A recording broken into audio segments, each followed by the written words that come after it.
Well, hello everybody, and welcome to yet another edition of One More with Danny Coleman. I'm Danny Coleman, and we are coming to you live right here tonight on the Carousel Arts YouTube network from Monmouth Music in beautiful downtown Red Bank, New Jersey. I want to say last week we made our debut also on Long Branch Cable Channel 20. So hello to everybody in Long Branch that might be watching this program this evening. But One More with Danny Coleman is sponsored by Monmouth Music, as well as Antoinette Boulangerie, 32 Monmouth Street, right next door here in Red Bank, and Mr. Pizza Slice, also on Monmouth Street here in Red Bank, New Jersey.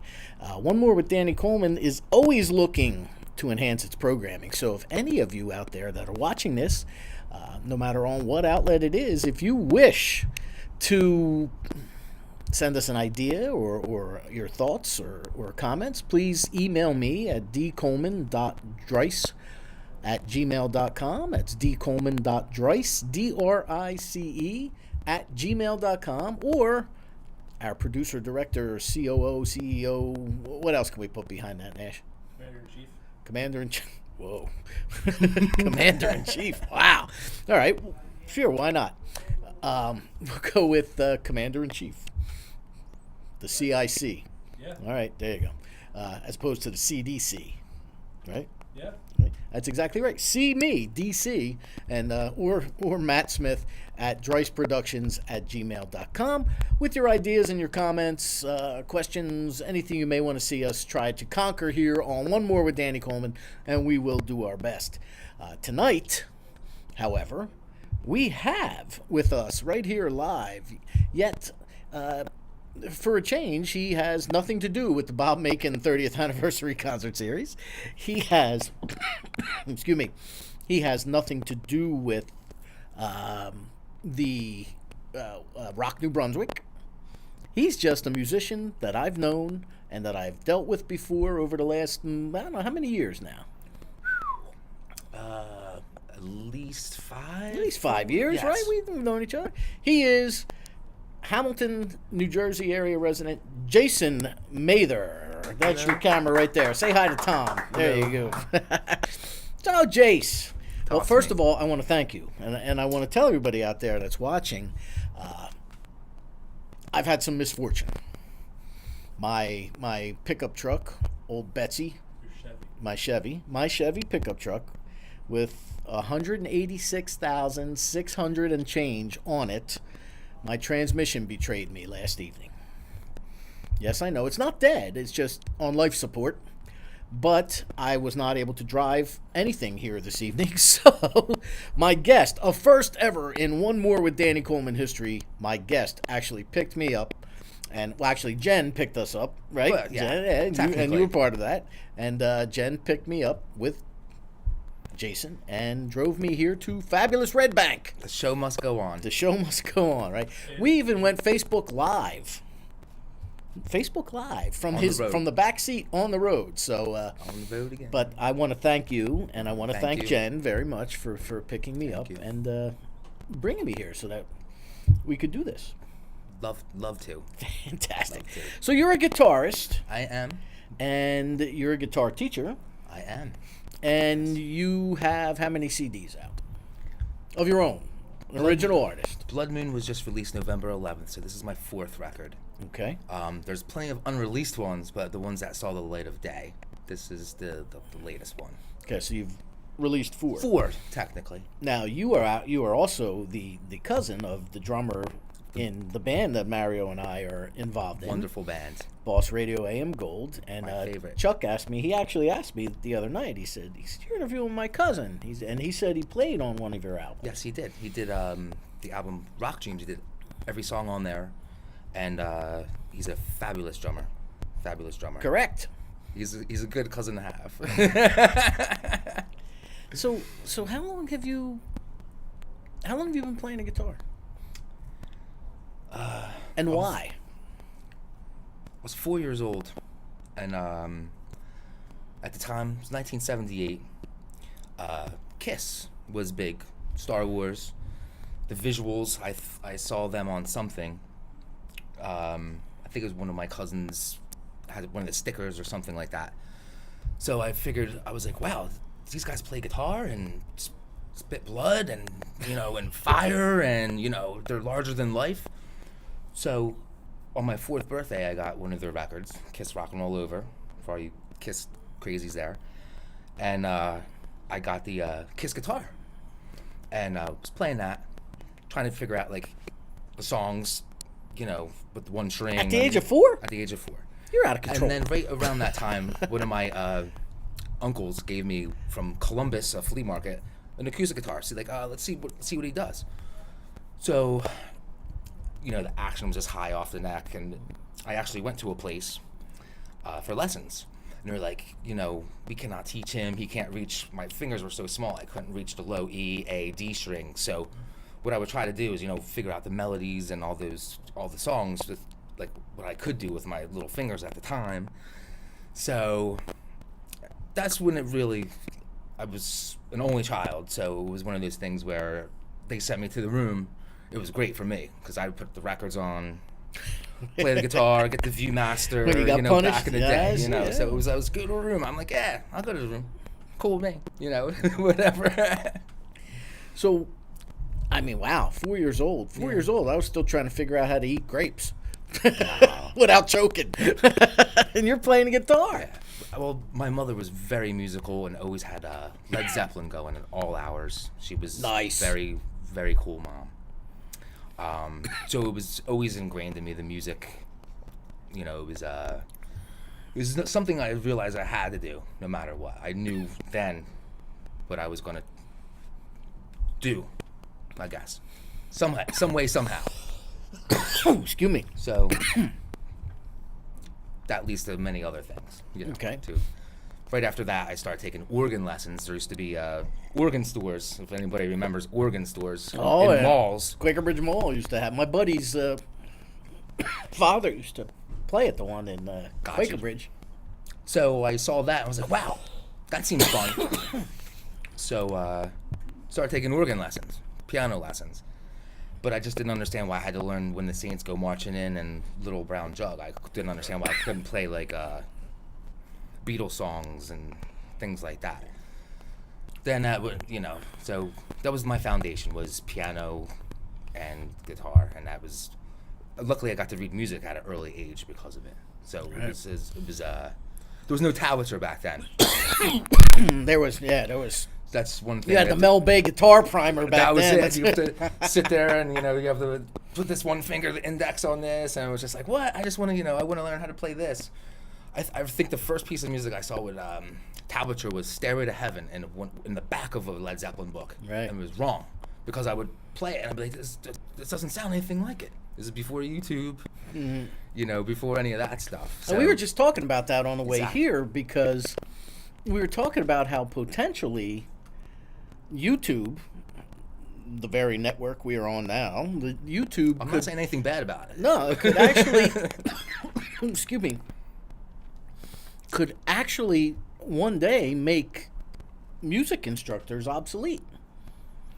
Because, so many people Right. are just going there and teaching themselves. Right.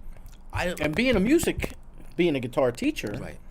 I've been with School of Rocks, where I got my start with teaching about 11 years ago, and I don't think that the human touch and the human interaction could compete with that, though, because in a lesson you could say, no, put your finger there, or do this, or you're arching your thumb trying to fret some kind of chord, or I always start lessons of, what are you listening to lately? What do you listen to? When I have a first lesson, I say, what song have you always wanted to learn your entire life? And I'll put it on, and I'll dissect it. I'll say, okay, there's no YouTube. We're not looking at anything. Let's just this, listen to what key it's in. Let's figure out the key. Let's see the key. And I'll tell them, this is the scale that's used. This is the chords that are involved inside there. And it's up to you. I tried to learn from... And I can only blame it on probably the technology of the time when I learned that it's really up to you about, what do you want to do with this? Do you want to become a lead guitar player? Do you want to become a songwriter? do you want to, what do you want to utilize? I try to say, like, this is theoretically what's behind what you want to do. Go with it. Now, do you ever have a kid come in, or an adult even, come in, because I know where you teach. Yes. And when that very first lesson, did our eyes ever just like glaze over and you're thinking to yourself, oh man, I got my work cut out for me here? No, or you find people are pretty receptive? No, I was trained from Michael Morpurgo, who owns the School of Rock in Princeton. He owns and operates Doylestown and Philadelphia also. Okay. He actually taught me how to deal with any of those situations. I've had students that would be 5 years old, 6 years old, jumping on a chair, putting throwing candy around and drinking sodas, and and he taught me, like, this is what you do to keep their interest, and you say, I've never had that problem, because through all the years of doing it, I've tried to kind of improvise with the student themselves and say, like, okay, why are you here? You're playing guitar? Okay, so what are you listening to? And then just take it from there. Be like, I want to learn Green Day. Okay, we're gonna learn Green Day. This is a power chord. We got this. We got this. And just keeping it fresh and relevant. Right. And that's. Well, I mean, you have to. I remember when I first started taking drum lessons. Here, I'm thinking they're gonna show me how to play like this drummer I saw at a wedding that inspired me to play. And he's like, okay, here's what I want you to do. And he took a blank sheet music book and wrote out some sheet music and right, left, Drum music right, looks like hieroglyphics, because it's like because it's all over the it's place, really right? Crazy. I feel for you. It says once you build up your wrist speed, then we'll talk about playing. And it's just like piano for that. It's like all of a sudden you have to read the bass clef while you're reading the right clef, whereas guitar was a whole different thing. Correct. So, all right. No, to answer your original question is, I've never had any students glaze over in that sense, where like the deer and the antlers thing, but I try to just be open and receptive to what, their personality. Okay. Well, I mean, I suppose that's fair. Right, Nash? Right. Open and receptive to their personality. Yep. To open up. Correct. We have to. Nash is the glue that holds the program together, so we have to check in with him every now and then. And then, Tom is back here.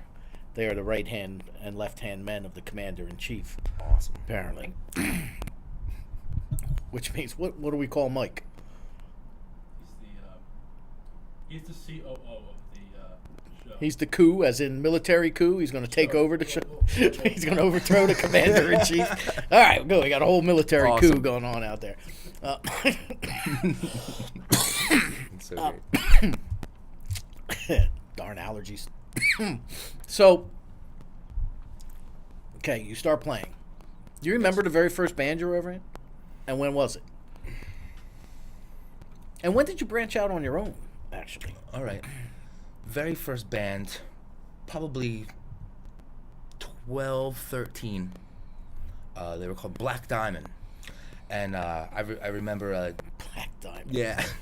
That was a cool name back then. It was. Yeah. Rehearsing in the garage, and many times the police came on that one. And then, usually once they realized we were just young kids playing and we weren't doing anything crazy in the garage, they would come and be like, all right, just keep it down, shut the garage. So that was keep it down, shut the garage. First, like, and what's that goat doing over there? Yeah, exactly. Bring it out of here. But there was so many eras of different bands. There was one time I went to 4 different high schools, 4 different states. I was gonna say, Jersey. you were saying you moved around a lot. Yeah, so right, New Jersey, California, like San Marin area, Florida. So to go to the next band question, it was like Florida was a big death metal scene, and metal and Metallica and Megadeth and all those crazy bands. So they liked, when I moved there, I always was like the new kid. So I always kind of became like not hip but cool, but they found I play guitar, so I try to find bands and other fellow musicians. So down there I was in bands like Aggressor and Prophecy. A couple of them ended up doing some records after that time, but like it wasn't my exact calling of music, of just the crazy rah rah rah rah kind of stuff. I never understand them when they sing like that. Right. As we like to call it, Cookie Monster metal. Right, exactly. one of cookies. New York City I moved to after I graduated music school. Was a great band I was in called Magic. They ended up turning into the Electric Magic Sideshow.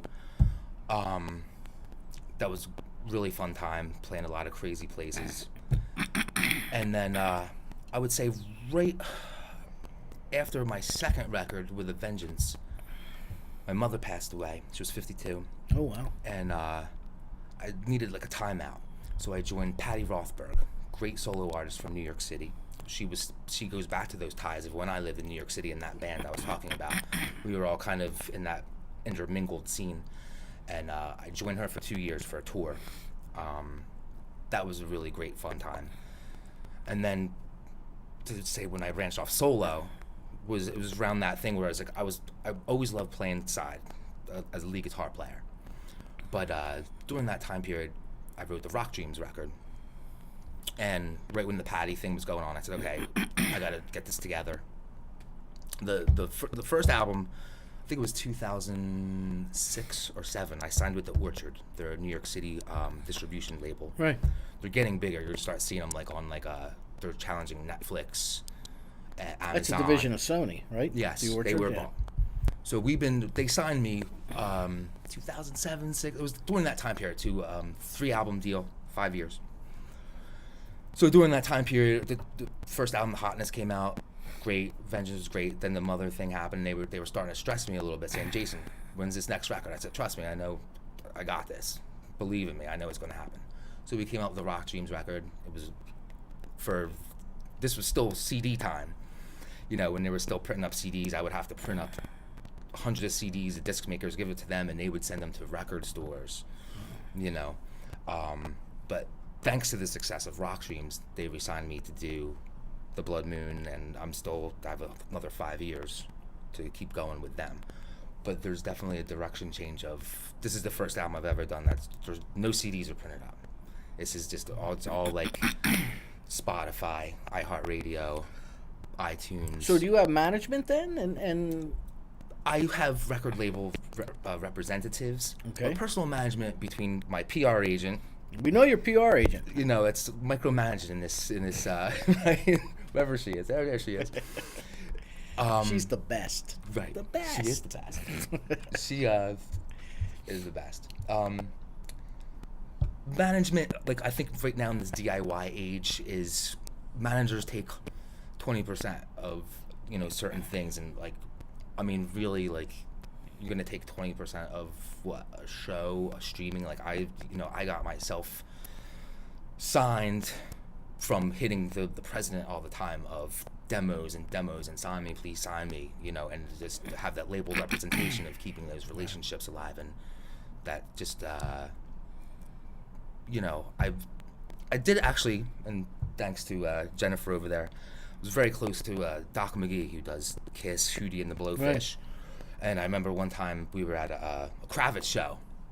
He goes, oh, so there's the Jennifer, you know, and it's one of those things where it's like, do you or don't you, like, sign, you know, like, I've tried to learn to do every aspect of the business. I remember one book, How to Make It in the Music Business. I think it came out in like 93 or 94. I must have read that thing till the spine fell off, but that business model is gone. You know, There's no breakage of CDs. That whole thing we're reinventing it and coming up with it now. Yeah, it's more digital. You know, it's as the host of this program, and as the host of a radio program, I've literally got tubs, Rubbermaid tubs, that, you know, this big bike full of CDs that people send me. Right. We review this, we play this, we put it in a rotation, we do this, we do that. And I'm just going to give everybody out there a tip. If you're a musician or an aspiring artist and you want program directors or radio show guys to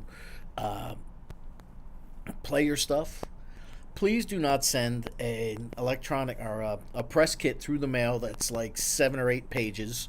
Please do not send a CD with the shrink wrap on it. Yes. You know, nobody, come on, we've all had trouble, right? We've all had trouble trying to open up a CD. You know, and then you eventually go into the kitchen. You try doing it with a pen, with your fingernail. We don't have that kind of time. Okay, whatever you're going to send us, send us. Make it brief, make it quick. I don't care what you did in your 5th grade play. I don't care what you did when you were in 8th grade. You know, and I actually have gotten press kits from bands say, well, when I was in 8th grade, I played the lead in, Peter Pan. Whatever it was, yeah. It doesn't work that way. Unless you are from Mr. Pizza Slice, a Red Bank institution with a new vibe. For over 45 years, Steve operated Mr. Pizza Slice right here on Monmouth Street in Red Bank. The new owners have kept the original pizza called Steve's Original Pie, as well as the signature Italian hot dog and French fries. New additions include pizza with various toppings that can be ordered by the slice, hot and cold sandwiches, and smaller appetizer dishes. We have kept a lot of Steve's feeling there at Mr. Pizza Slice and the classic video game machines, and as well as added delivery services, longer hours, and even Sunday hours. And I want to thank Mr. Pizza Slice for providing us with the pre-show meal this evening. We had a margarita pie and a plain pie, and did you have any? Not yet. Not yet. I don't know. I'm saving it for. Left. Oh well. I like my the crew pizza. gets hungry. I like my pizza at like 12 o'clock at night. Oh, that's the best pizza. It's like that story I told last week about cold Cindy Drew, 12 o'clock at night with my buddy, the anchovies, cold pizza. Ooh. When Cindy Drew first came on the air and on WYSP or whatever it was out of Philadelphia. But yeah, Mr. Pizza Slice right here in Red Bank. We want to thank them for again helping us out, feeding the crew, the cast, the host, everyone. If you're just clicking on, this is One More with Danny Coleman. I'm Danny Coleman. That is guitarist, songwriter, guitar teacher, Jason Mather. He is my guest this evening right here, and we want to welcome anybody that's just clicking here on the Carousel Arts YouTube channel or on Long Branch Cable Channel 20. Hello, everybody, and thank you for tuning in. So, you decide... You get signed and you have all this stuff going on. As long as I've known you, though, I've never known you to be with a band. You've been solo for as long as I've known you. Right, exactly. Is there a band coming in the future? What are we doing? Well, right now I'm on the Guitar No Microphone tour. Okay. We opened up at the Red Lion in New York City. We did the Rockwood in New York City. I've been doing solo. Rockwood Music Hall. Yes. April 21st last year, Prince had passed. And very big Prince fan since I was about 8 years old. And he was on his piano and a microphone tour. And what really, album wasn't going to be called Blood Moon. The album was going to be called The Vinyl Black. And it was about to be released. And when that happened, I said, you know what? I'm going to scrap this album. It's done. I have to change everything that's going on, because it was very Rock Dreams Part 2. It was the same exact thing, very tough to play by yourself on an acoustic live. And then there was a couple dates on the Rock Dreams tour and with the Avengers tour where I was just like, I'm soloing for 5 minutes, and not everybody likes when I go into that mode. Some people, my students do, but it's I said to myself, let's get back to the songwriting. Let's get back to that me, myself, on the stage, and just trying to become, real, pure, and like just get to making a message and doing something with the music instead of just playing crazy 3-number string arpeggios all the time and just going nuts. Like, I'm trying to like do that. So to answer, for right now, I'm staying solo, but there is some talks. I wrote a chapter. Patty, that I played with in the band, she has a new book coming out. And I wrote a chapter in there. So there's some talks that I may... I didn't realize you were a writer. Where did you just become one? Well, more lyricist, but she asked me to add a couple snippets of what that tour was like and all that crazy times. And maybe there might be a little something like a duo kind of tour going with that. And every time she plays Record Collector, I always come out and do that. But she... never replaced me after I left. So it's one of those things, she never replaced another as a lead guitar player. So I'm producing a couple people here and there, female vocalists. Local or? There's one girl in Hawaii actually that's related, but like it's I like to record artists and like trying to do like that thing where like I say, okay, where's your song? Okay, this is your song. This is a really cool song, but we need good instrumentation on this. And I try to like, you know, I play everything, I guess is what I'm trying to say. But they give me that basic structure, and I just add onto it. I'll add in the drum machines. I have a full studio, so it's like I'll add in the bass. I'll do, you know, start layering the guitars, and then start layering Drum machines? Did he sometimes. Say, did he say drum machines, well, Tom? look Is that at- what he I said? heard drum machines. Well, Prince had the Lynn drum. Don't forget. He's dead.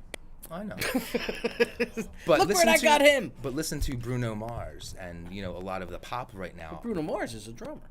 I know, but listen to a lot of the. I'm not saying Bruno Mars, but I'm saying a lot of the current music scene. And once again, the youth and the students keep me fresh on what's going on with the pop angle.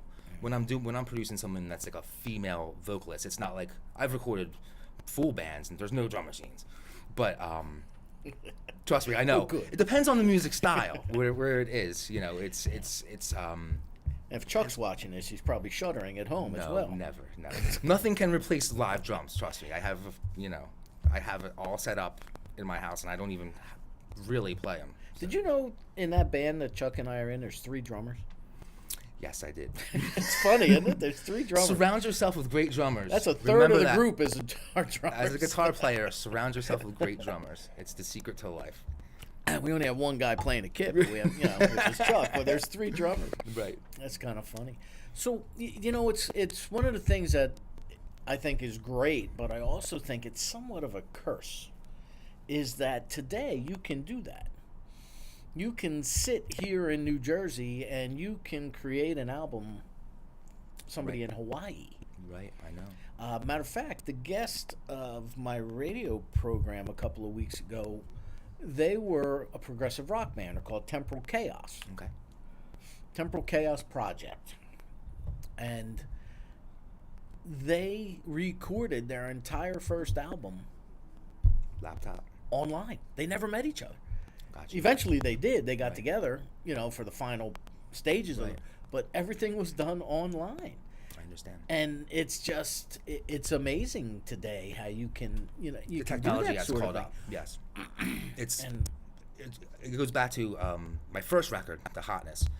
It was I flew to Skywalker Sound Studios, George Lucas's studio, and Leslie Ann Jones, the daughter of Spike Jones. Mm-hmm.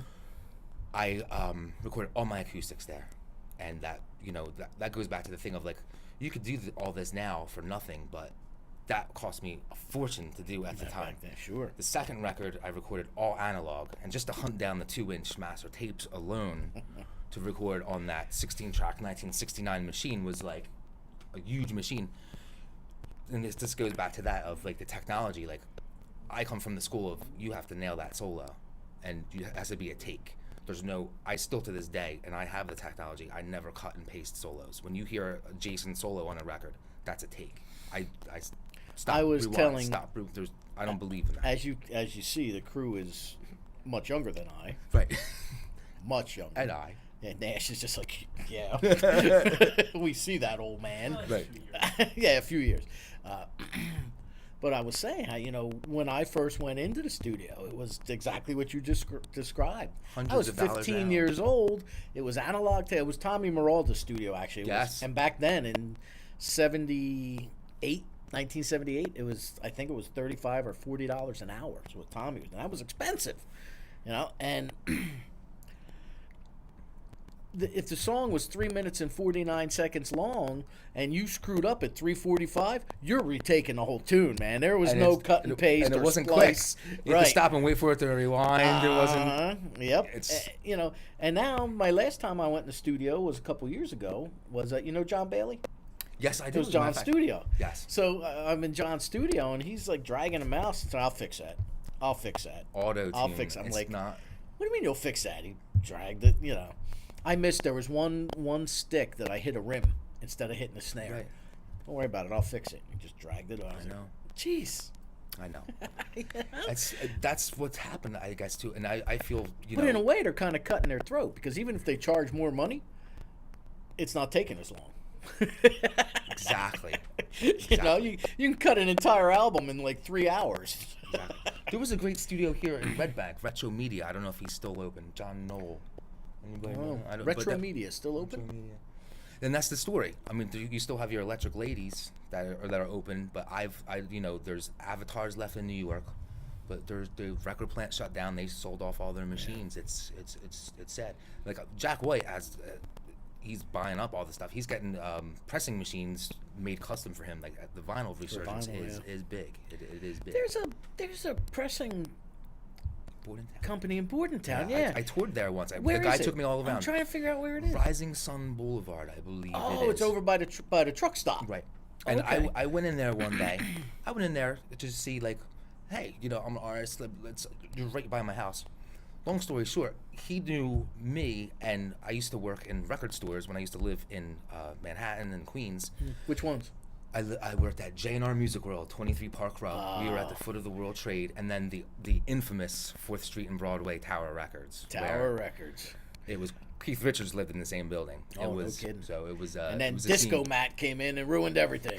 I remember you couldn't swing a dead cat on the streets of Manhattan without hitting a Disco Mat. You know. But yes, that's a great facility. Great facility, and it's phenomenal. And the vinyl craze is real. It's for real.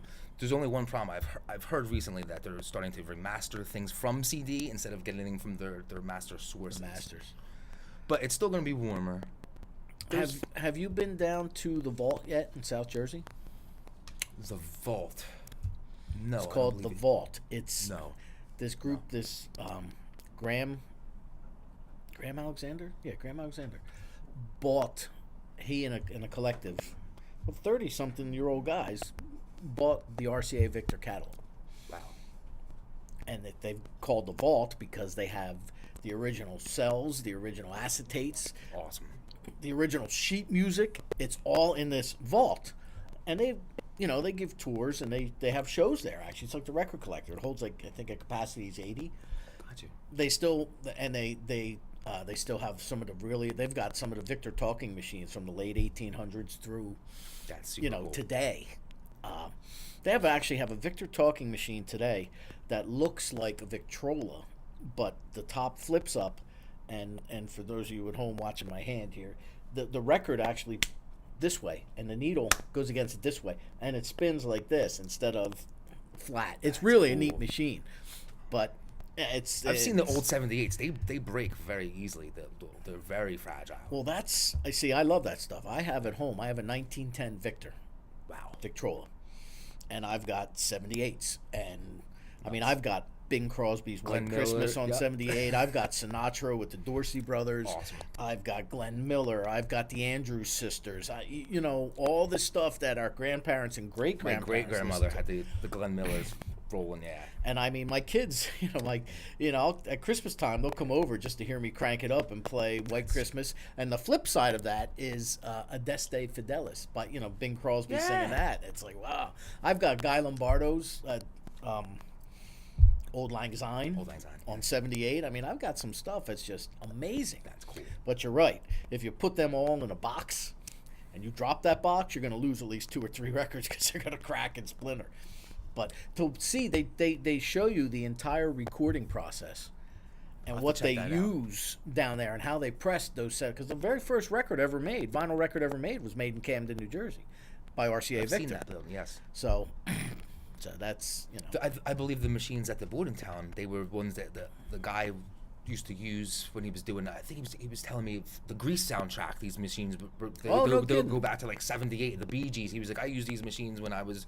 Because the guy that was in charge there, he was I can't think of his name right now. I've read something in the New York Times on them, and on Twitter, and I was like, Bordentown, this place is right here. I gotta check these guys out.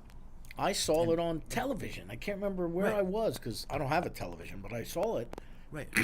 Maybe passed by something at work, and hey, Bordentown, New Jersey. It was on like either the Philly News or like News 12 New Jersey or something like that. I'm like, wow.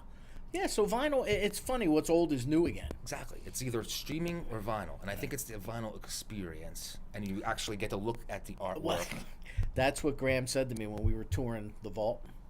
He said, if if vinyl, he said, there's a whole generation of people, children who have become young adults or adults who have no idea what a vinyl record is. Because it's a thumbnail on your phone. Right. now. And he says, they grew up either on CDs or streaming. He said they don't know. He said if notes. vinyl was, yeah, right. If vinyl was a book, it would be the hard copy.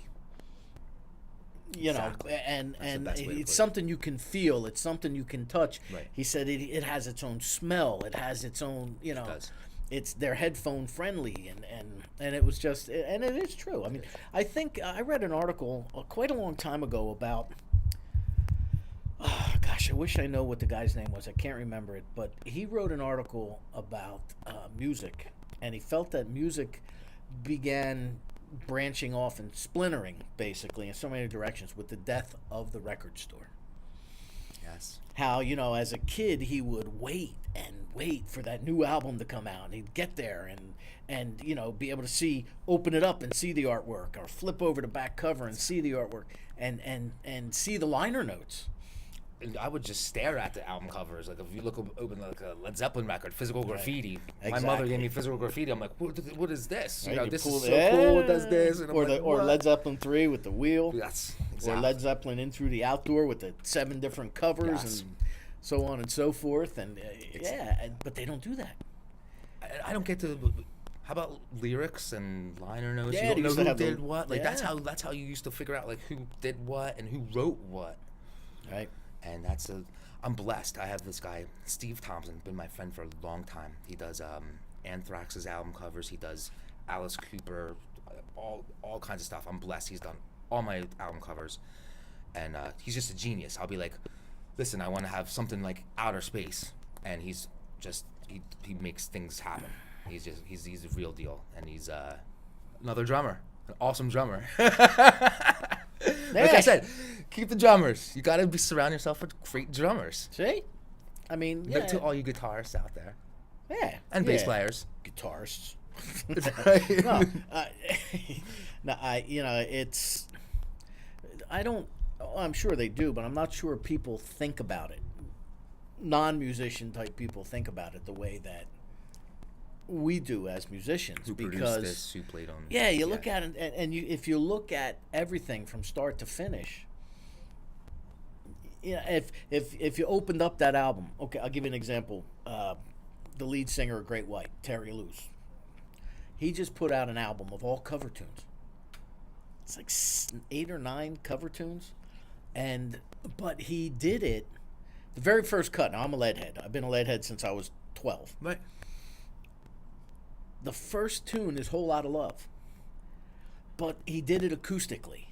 There you go. And he did it with, there's like a flamenco guitarist, and it's just, That's cool. At first I thought, all right, what the heck's this? Why is this guy putting it? Right. And then I listened to it, and holy cow, I'm flipping over to the CD, all right, let me get my glasses because the writing is about, and I'm looking and I'm trying to find out who this guitarist is. Okay, who's playing the percussion on this? Who's doing, and it was just phenomenal. And I was just blown away, and I found myself longing for those days where you would have flipped open the vinyl and pulled out the sheet and said, who okay, did who's what. on this track? You can't do that so much anymore. It's sad in some ways, and maybe it's, but the now is. I don't really know. Like is that how it's going to be for That's why I'm glad that albums are coming back and it remains back. It's good. Well, because there's so much which is what I was starting to say before, but I want to get to this real quick. Actually, to these, Jace, pastries from Antoinette Boulangerie. They specialize in creating delicate and sophisticated works of art using only the highest quality ingredients. Located, again, next door at 32 Monmouth Street in the heart of downtown Red Bank, they are a fully operational bakery with all baking done on the premises daily. In addition to their handmade variety of croissants and Danish, Antoinette's offers a dizzying array, yes, there you go, show the people, yeah, see the point, of traditional French pastries, macaroons, cookies, and savory treats. You can find them at AntoinetteBoulangerie.com, BOULANGERIE. I had a photographer in here a couple of weeks ago, a woman named Estelle Massery of Cuckoo Photography. She's from Lyon, France. Cuckoo, C-O-U, Merci so beaucoup. apparently is some sort of Yes. French term of endearment. And I tried to get her to read that ad. She wouldn't go for it. Oh, man. Like, come on, help me out. But she's a great photographer, so you can check out her work at cuckoophotography.com. C-O-U, photography.com. So I don't think that people, non-musicians, as I started to say earlier before we kind of drifted away from that, I don't think they realize what it takes and what it takes out of a musician to create. I don't care whether it's a 3-song EP or 10, 12-song full-length CD, album, whatever. I mean, there's years of crafting that material, getting it to the point where you think, all right, I really want to get this down on, Right. On that. Then there's, okay, what about the track order? When people listen to this, what do I want them to feel when they're listening to this? Because the days of the concept album have pretty much drifted away, because people just don't give. Dream Theater just came out with a really great one. Did they? They did. A really phenomenal 2-album one, maybe 3 hours in length, and they're still keeping the candle going. Well, I guess the prog bands and bands Exactly. like Dream But- Theater, they will still do that. Yes. Because that's how they made their, that's their bread and butter. But Joe singer-songwriter or Jane Doe singer-songwriter is not.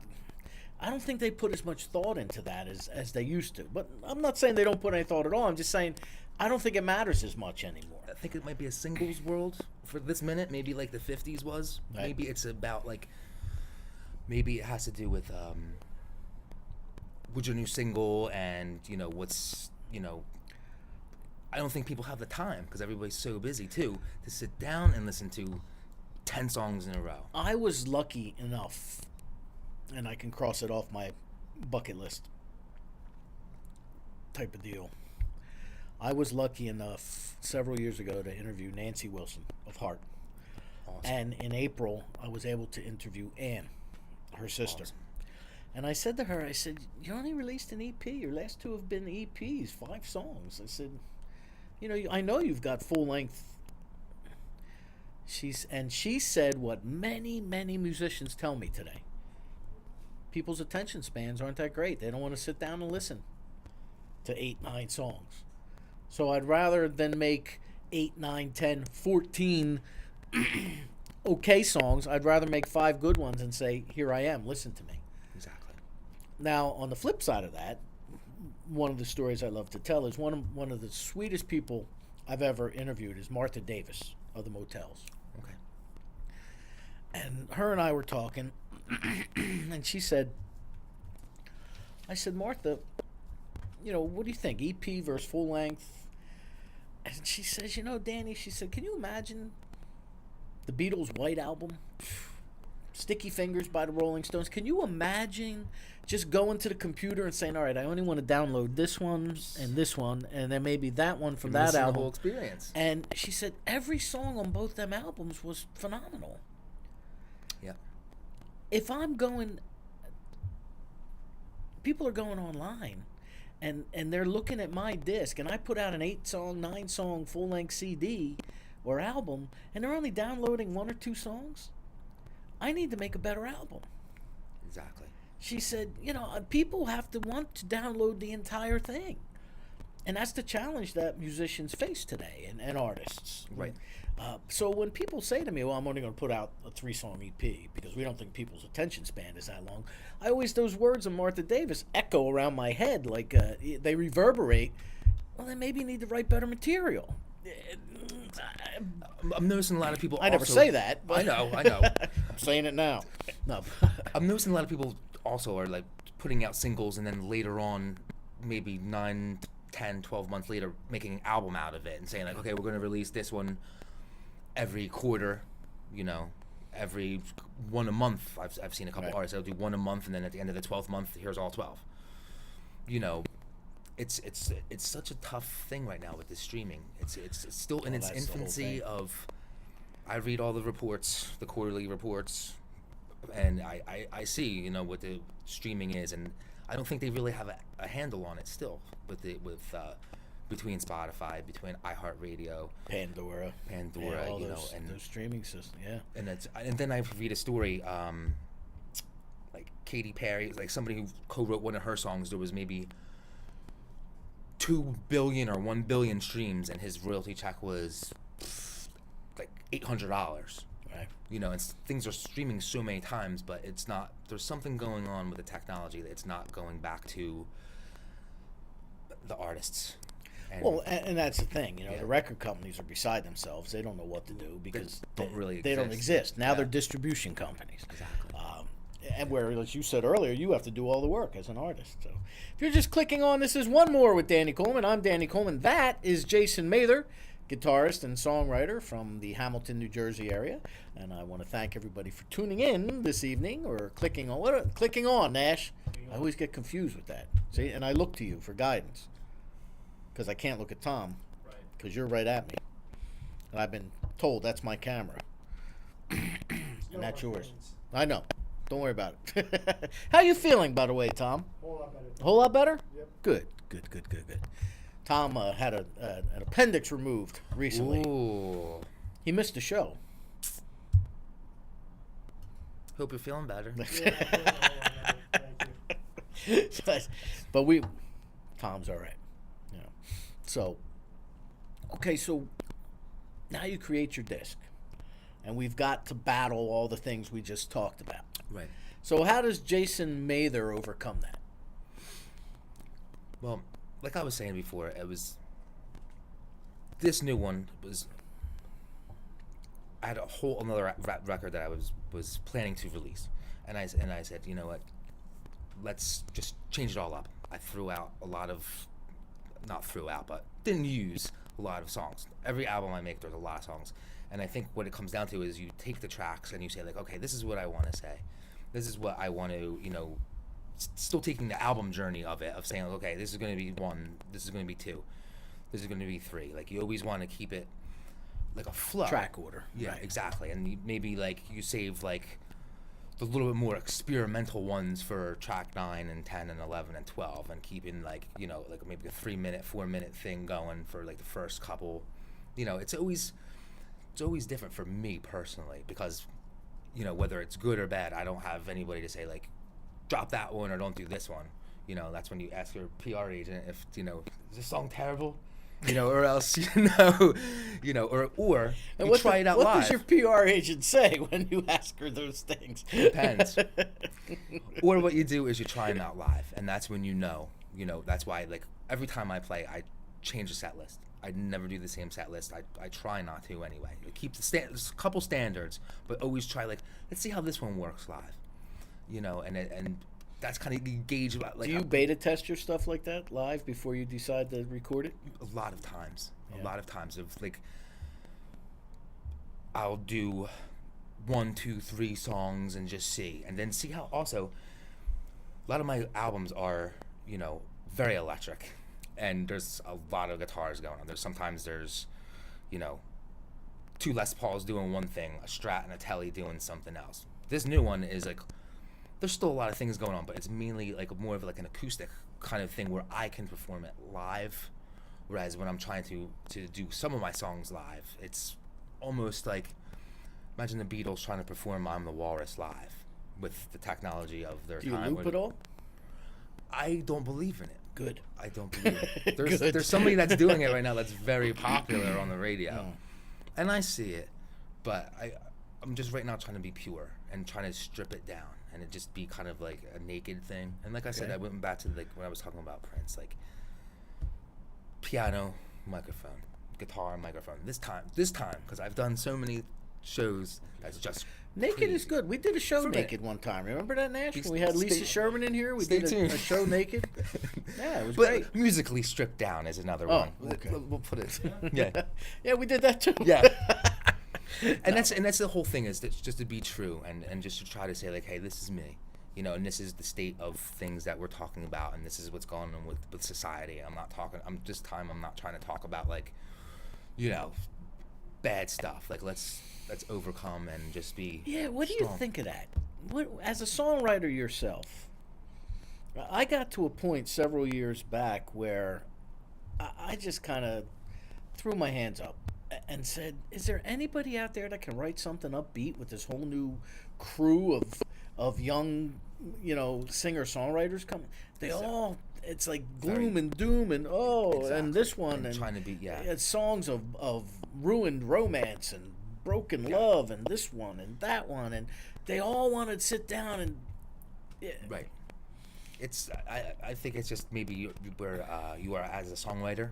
Once you hit a certain amount of songs, like there's so many that are in the vault for me that haven't seen, that'll never see, that I think you get to a level when like no, not good enough. Like my phone probably has 200 songs in there on voice demo, on voice memo, and then I might have like 30, 40, 50 titles that I'm like, that's kind of cool, but we'll get there when we get there. But I just think that people aren't being inspired. Like, you have to be inspired by something, I think, and maybe it's that having that moment of saying like, that's. So what inspires you? I know what inspires me. I know, right? Well, luckily, like, Jack Daniels and Cheez-Its. right? Cheetos. Right? That's right. That's rock and roll. It's more of a feeling for me now. It's more of a feeling. Like I'm trying to get in the way of like, it's been many years since I'll sit down with a guitar and say like, let's play E major 7 to an A or this, or and try to fit in lyrics and fit in like that. So like I spent a lot of formative years dissecting. I was a theory major in school, and I dissected things to the point where they would lose their magic. I would be like, well, John Lennon's singing a fifth above on Lucy in the Sky with Diamonds. So we got to think about like, let's see what is so-and-so singing on top of this melody and quarterly. And how I attack guitar now is like, I don't sit down and try to write a song. I just try to be like an antenna to the force, if that's allowed to be used. Like I don't really write the songs anymore. It's like a kind of a feeling. Like I say like, all right, I made up my mind this morning. I have the feeling, and then it'll come. Now, filling in the lyrics, every single actual lyric doesn't come, but like I'll feel like a chord, and it leads to other things in different colors of the palette of chords and music theory. This is going to sound like an oddball question. Lay it on me. I've heard them all. Do you meditate at all? Musically, I do. You just close your eyes and let it. Yeah, I mean, it's like if I'm doing finger exercises and stuff like that, I just like try to breathe, and it's like a more of a thing of like patterns. I'm doing it a long time, so it's not like it's just kind of letting go is I guess is what I'm trying to do myself. Just saying, sometimes you get caught up and you stop yourself. It's like, okay, just life and what happens will guide you to that point. I really believe. Like, you never know what's going to happen. I've seen so much, loss, despair, this world, like things I've seen and, been able to see and all that. Like, I'm trying to do something good with it, and hopefully everybody does. Well, instead of trying to be angry and be that's what I'm saying. It's so easy to it's a write gift. material when you're angry or hurt or depressed. Yeah. But sometimes you just, as a musician or as a writer, Right. I mean, myself as a Right. as an entertainment journalist, if I'm stuck, I let it go. That's sometimes I'll do that. I'll just Right. put it down and come back the next day. Right. Unfortunately, I have deadlines. I know, But, exactly. but a lot of times I'll have my co-host on Rock on Radio put out a meditation CD. Right. It's a extreme chakra cleansing CD for those Gotcha. of you who know chakras. But I'll put on the headphones, and I use it more as a relaxation technique. Right. And it just kind of, never once does she say close your eyes Right. or anything, or go to sleep, or just Right, put right. your, but it just relaxes you. And I find that whenever I do this, I don't come out of there feeling like Superman or like Right, some right. guru that's going to tell you the meaning of life.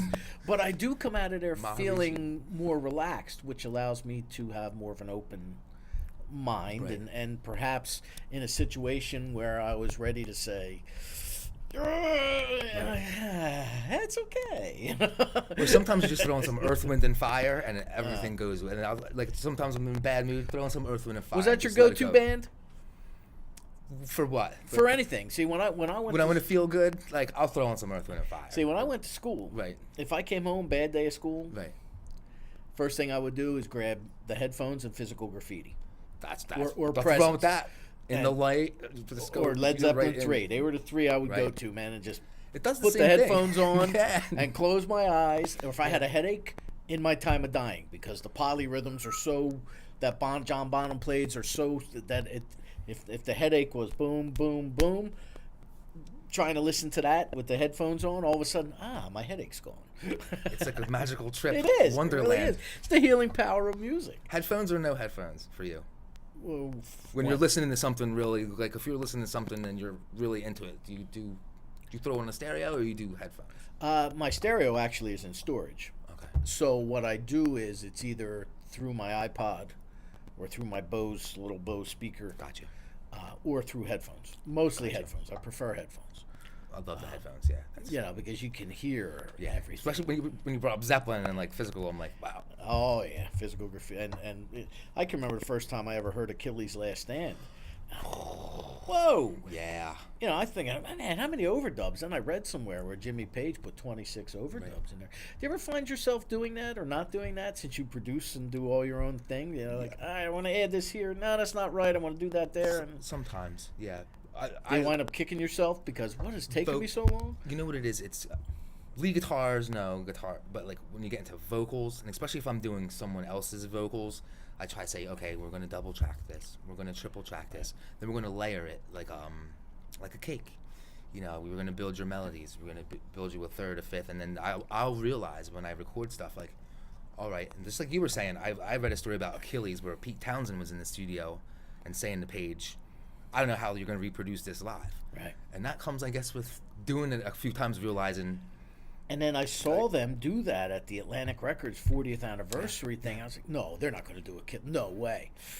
I mean, now I've got The some drums on that are just ferocious. right, and I've got some bootleg Zeppelin from the LA Coliseum, like 76, 70s, right before they stopped touring, where they did Achilles, and I gotta say, it wasn't their finest moment. No. But when I saw them do that, I'm thinking, oh no, it's the LA Coliseum all over again. But or the Forum, it was in the Forum in Los Angeles. But then when they did that, I was like, no way. You know, I guess Jimmy learned that, you know, either you got to, you know, less is more, or he sobered up, whatever one that might be. But at that point, there's 40 I know years a little about bit about that something Presence there. era. And, yeah, but you know, music is a lot different now than it was then. You know, education in schools has done a lot of things. The internet has done a lot of things. yes. You know. But yeah, to so- answer your question, that's I do realize when I'm recording to say like, okay, that's enough. It's enough on that. So yes. So you know when to back off. Yeah. Okay. What are your websites and all that fun stuff if people want to look We, at we have social media, or do you have to go through your PR person? No. Okay. Jason Mather Music on Facebook, at Jason Mather on Twitter, Okay. Instagram, Jason Mather. We signed up for Instagram very early, so I luckily got that one. I do own jasonmather.com, but I believe it'll just send you to one of my Facebook pages because I was looking at the analytics of that. Right. And once again, it goes to the thing of I think nowadays people want to be close to their artist, and just Facebook me on Facebook. Oh, there you go. I always have that open policy of like, you know, students, fans, whatever. If somebody's digging something, if somebody likes something, tell me, talk to me. Like I come from that old school of, you know, if you have a question when you leave a lesson with me, or if you anything like that, say, you have any questions, talk to me. I'm always there. There you go. Jason Mather, everybody. We're gonna let you play some music now. Rock on. That was a quick hour. Was. Let's think. Goes Yeah. fast.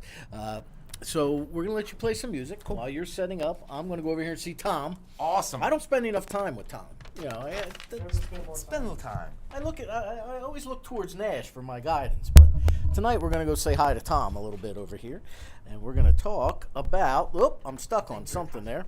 We're going to have to go right here because the microphone does not go any further. Established in 1987, Monmouth Music is located right here in the center of historic downtown Red Bank. Red Bank, which is voted the third best town in the United States by Smithsonian Magazine. Located within walking distance of the famed Count Basie Theater, the Red Bank train station, and many of the town's fine eateries, Monmouth Music continues the tradition of being a destination store for all levels of musician, both beginner through professional. New owner, Mario Di Bartolo, who we thank greatly for allowing us to set up shop here every week. He's a lifelong musician himself, and he offers a wide selection of brand name instruments at everyday low prices, both new and used. With personal, professional, and expert service that only a family-owned and operated store can provide. Does the neck on your guitar or banjo need repairing? Do the valves on your saxophone need to be refitted? Regardless of what day it is, bring your instrument to Monmouth Music for quality repairs. You'll enjoy prompt service from a team of repairmen who are always available. And again, thank you all for tuning in this evening. We're going to turn things over to Jason Mather right now, and we'll catch up with you in a few minutes. We'll be back. Thank you.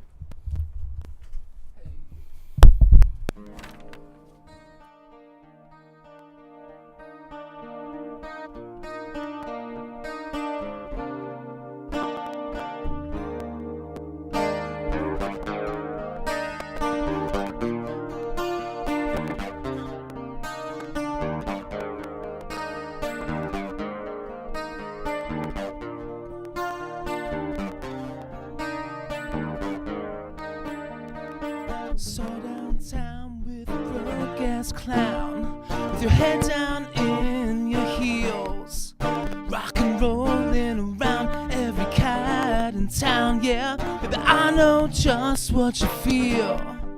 It's a blood moon, a blood red moon that you feel. Heard you roughed up and now you're in luck. Now you know just what it takes. So I got off my stop, walked around the block. Baby, you know just how to fake, yeah. Blood moon, a blood red moon that you feel. Blood moon, a blood red moon that is real.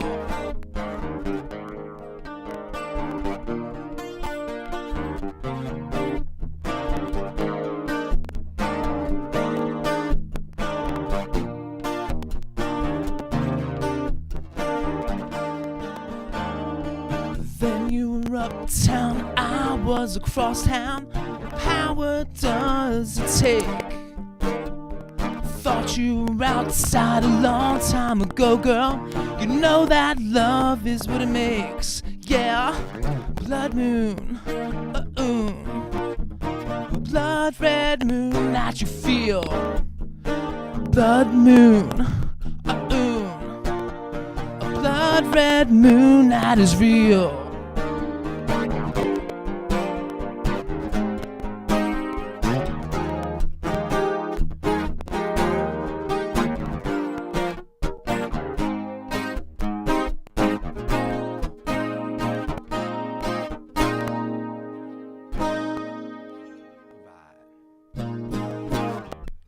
This one's from the Blood Moon record also.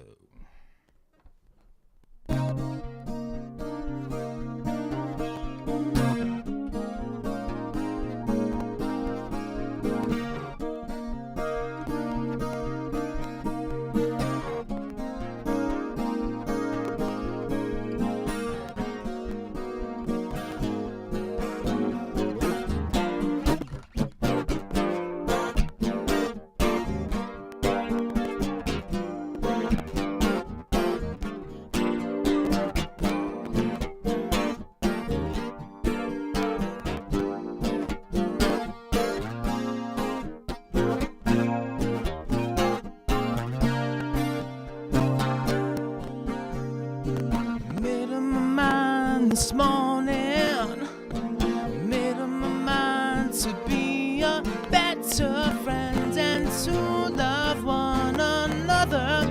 Made up my mind this evening, fighting electric feelings, notions, potions, oceans of loss and love, yeah. Resolution, resolution.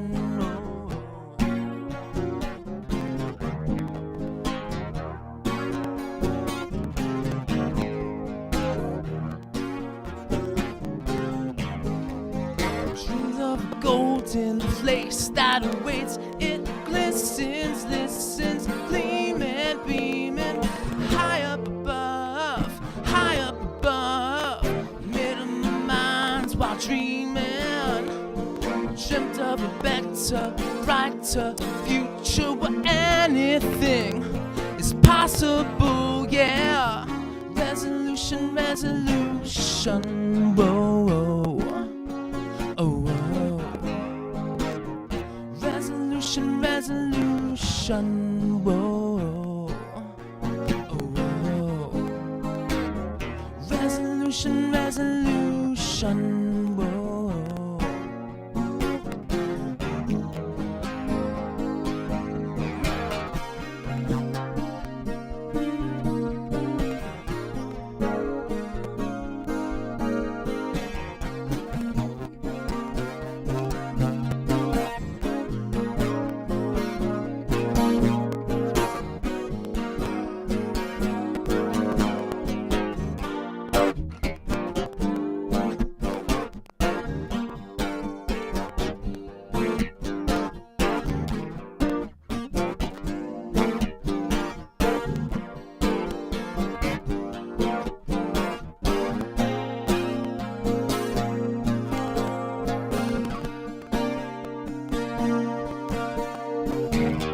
Resolution, resolution, whoa. Resolution, resolution, whoa. Oh, oh. Resolution, resolution, whoa. Resolution, resolution, whoa. It's the resolution.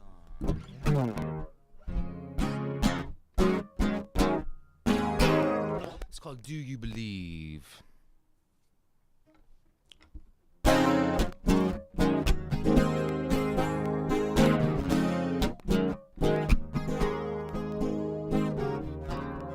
If you believe in yourself, then there's nothing more. If you believe in yourself, you'll be free. If you believe in yourself, then there's so much more.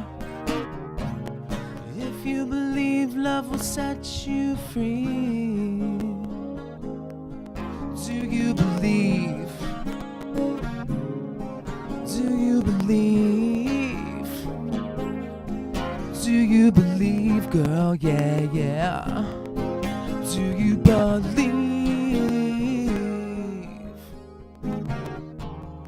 If you believe in yourself, then there's something more.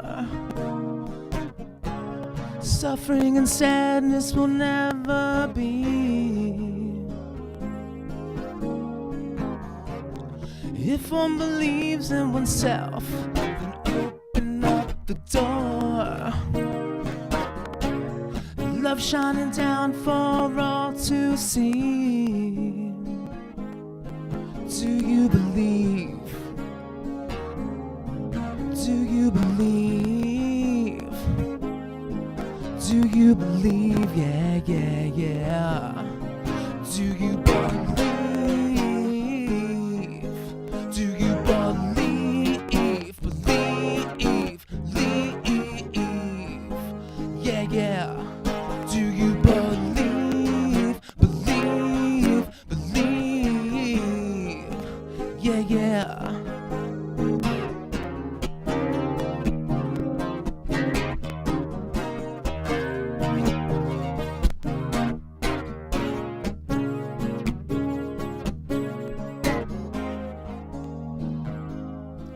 Do you believe?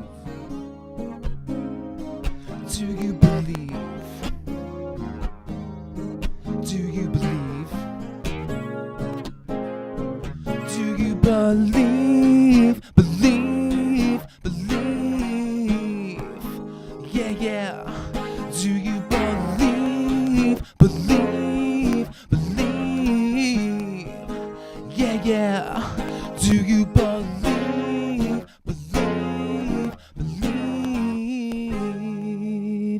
Yeah. All right. Jason Mather, they're here on One More with Danny Coleman tonight. Thank you all for tuning in, clicking on once again this week.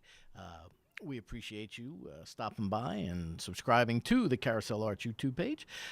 Till next week, actually, I think it's Mr. Payday next week, right, Matt? Yes, coming in here next week, Mr. Payday. See, I paid attention to my own schedule. It doesn't happen very often, does it?